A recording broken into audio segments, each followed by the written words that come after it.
આપણે જણાવી દઈએ કે સુરતના નક્ષત્ર સેફ હાઉસમાં કરોડોના લોકર કૌભાંડ સામે આવ્યું છે। 206 તોલા સોનું ગાયબ થયું છે। એફઆઈઆર પણ નોંધવામાં આવી છે। 206 તોલા સોનું ગાયબ થયું છે। એફઆઈઆર નોંધાઈ છે। આ મુદ્દા પર સંચાલક પિતા પુત્ર સહિત 4 સામે ગુનો પણ નોંધવામાં આવ્યો છે। આપને જણાવી દઈએ કે સિંગાડપોર બાદ વારછા બ્રાન્ચમાં ગ્રાહકોની ભીડ જોવા મળી। સીસીટીવી અને લોકર કૌભાંડની તપાસ તેજ કરવામાં આવી છે। મોટા સમાચાર આપને જણાવી રહ્યા છે સુરતથી। સુરતના નક્ષત્ર સેફ હાઉસ લોકર કૌભાંડમાં પોલીસ તપાસ દરમિયાન ચોંકાવનારા ખુલાસા સામે આવ્યા છે। સિંગાડપુર ડભોલી પોલીસ સ્ટેશનમાં સંચાલક મહેશ દિયોરા, તેના પુત્રો હર્ષ અને હરિકૃષ્ણ દિયોરા તેમજ લોકર બ્રેકર મણીલાલ સામે સત્તાવાર ગુનો નોંધવામાં આવ્યો છે। પ્રાથમિક તપાસમાં આરોપીઓએ પૂર્વ આયોજિત કાવતરું રચીને લોકર બ્રેકરની મદદથી ગ્રાહકોના લોકર તોડ્યા હોવાનું સામે આવ્યું છે। પોલીસના જણાવ્યા મુજબ 6 ગ્રાહકોના લોકરમાંથી કુલ 206 તોલા સોનું, જેની અંદાજિત કિંમત 2.67 કરોડ થાય છે, તે ગાયબ કરવામાં આવ્યું છે। કૌભાંડના સમાચાર ફેલતા સિંગાડપોર બાદ વારછા સ્થિત સેફ હાઉસ બ્રાન્ચ પર પણ ગ્રાહકોની ભારે ભીડ ઉમટી છે। સેંકડો લોકો પોતાના દાગીના સુરક્ષિત છે કે નહીં તેની ખાતરી કરવા લોકરની ચાવીઓ સાથે સેફ વોલ્ટ પર પહોંચી ગયા હતા। પરિસ્થિતિને ધ્યાનમાં રાખીને પોલીસે તમામ બ્રાન્ચો પર ચુસ્ત પોલીસ બંદોબસ્ત પણ ગોઠવ્યો છે।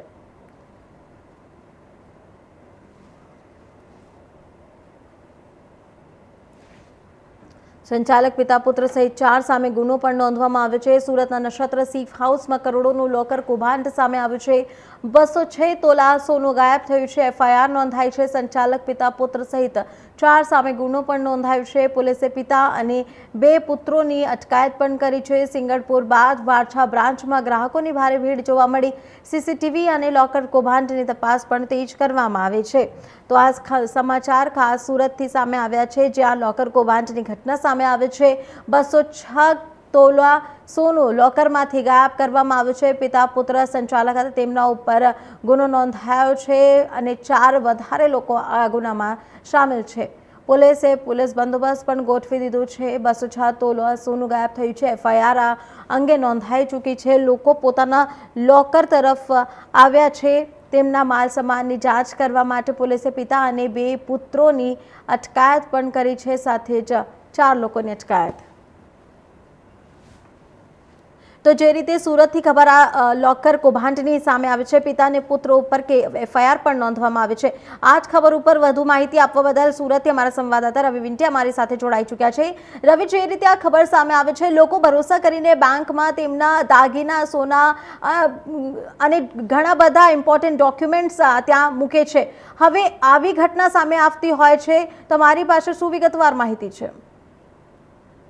જી કોમલ, જણાવી દે કે લોકો આપણી સુરક્ષા માટે જ્યારે જે દાગીના હોય, રોકડ હોય, ત્યારે કિંમતી વસ્તુઓ હોય છે, જ્યારે આ સેફ હાઉસમાં જ્યારે મૂકવામાં આવે છે, ક્યાંક ને ક્યાંક આવે લોકો એનાથી બી હવે લોકોએ ભરોસો ઉઠી ગયો છે। ક્યારેક આ જ્યારે લોકરમાંથી જે 2.67 કરોડ જેટલા જે દાગીના ત્યાંથી ચોરી થઈ ગયા હતા અને જ્યારે લોકોએ જ્યારે મુશ્કેલીમાં મુકાયા હતા, જ્યારે લોકોએ આ દાગીના જ્યારે સેફ હાઉસમાં મૂકવા માટે એ લોકોએ સુરક્ષિત માનતા હોય, પણ આવા સુરક્ષિત જગ્યા ઉપર જ જ્યારે ચોરી થતી હોય લોકોનો, જ્યારે આ જે સુરક્ષિત જે સેફ હાઉસ છે એમાં બી ભરોસો ઉઠી ગયો છે। જ્યારે ગઈકાલે જે સુરતના સિંગાપુર વિસ્તારમાં આવેલ નક્ષત્ર ક્ષેત્ર જે સેફ હાઉસ છે એમાં લગભગ 200 કરોડ જે તોલાઓ છે, જે દાગીનાઓ છે, ત્યાંથી ચોરી થઈ ગયો હતો।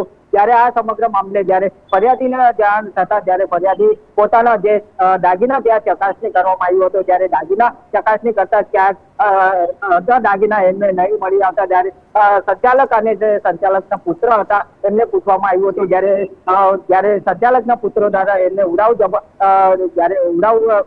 શબ્દો સાથે વર્તન કરવામાં આવ્યું હતું। જ્યારે આ જે ફરિયાદી હતો, જ્યારે સિંગાડપુર પોલીસ સ્ટેશનનો સહારો લીધો હતો, જ્યારે સમગ્ર મામલે જ્યારે આ જે મામલો બહાર આવ્યો હતો, જ્યારે તમામ જે સેન્ટરો છે, જે સેફ હાઉસ છે, જ્યારે લોકોની જ્યારે ભીડ ઉમટી પડી હતી, જ્યારે સ્થાનિક પોલીસ દ્વારા એમને સમજાવટ પૂરી પાડવામાં આવી હતી અને સુરક્ષિત રાખવામાં આવ્યું। જ્યારે દાગીના છે, જ્યારે આ દાગીના જ્યાં ચોરાયા હતા, જે દાગીના તોલાનો જ્યારે દાગીનો ચોરી થવાનો સામે આવ્યો હતો, જ્યારે બિલ્ડર જે માલિક છે, સંચાલક માલિક, એમના 2 પુત્ર અને જે એક અન્ય વ્યક્તિ સાથે મળીને આ જે આગોતરા કાવતરો કરીને જે દાગીના ત્યાંથી ચોરી લેવામાં આવ્યા હતા, ત્યારે પોલીસે આ મામલે તમામ જે 4 આરોપી છે એમની ધરપકડ કરવામાં આવી છે અને આગળની તપાસ હાથ ધરવામાં આવી છે. જી કોમલ.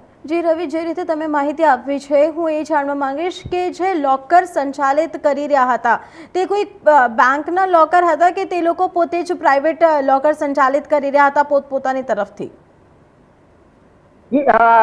જણાવી કોમલ કે આ પ્રાઇવેટ સંચાલક હતા, જે પ્રાઇવેટ લોકર હતા. જ્યારે આ પ્રાઇવેટ લોકરમાં જ્યારે આ જે ગ્રાહકો હતા, જ્યારે આ જે સામાન મૂકવામાં આવ્યો હતા, આ 3 જગ્યા 3 વિસ્તારમાં આવેલા છે. એક વરાછા છે, સિંગણપુર છે, આવા 3 સેન્ટરો આવેલા છે.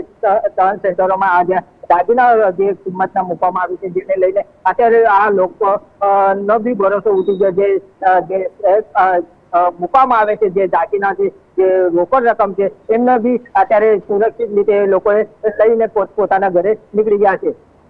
જી રવિ, આ ઘટનામાં કેટલાક લોકો ઉપર FIR નોંધવામાં આવી છે અને કેટલાક લોકોની પોલીસ દ્વારા અટકાયત કરવામાં આવે છે?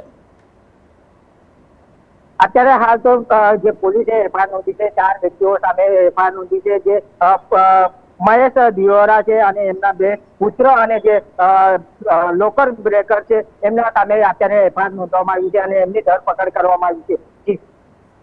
જી રવિ, હાલ આગળ શું કાર્યવાહી થવાની રહેશે, કેમ કે આટલા બધા લોકોના દાગીનાની જે હેરાફેરી થઈ છે, હવે લોકો કયા પ્રકારની માંગો કરી રહ્યા છે?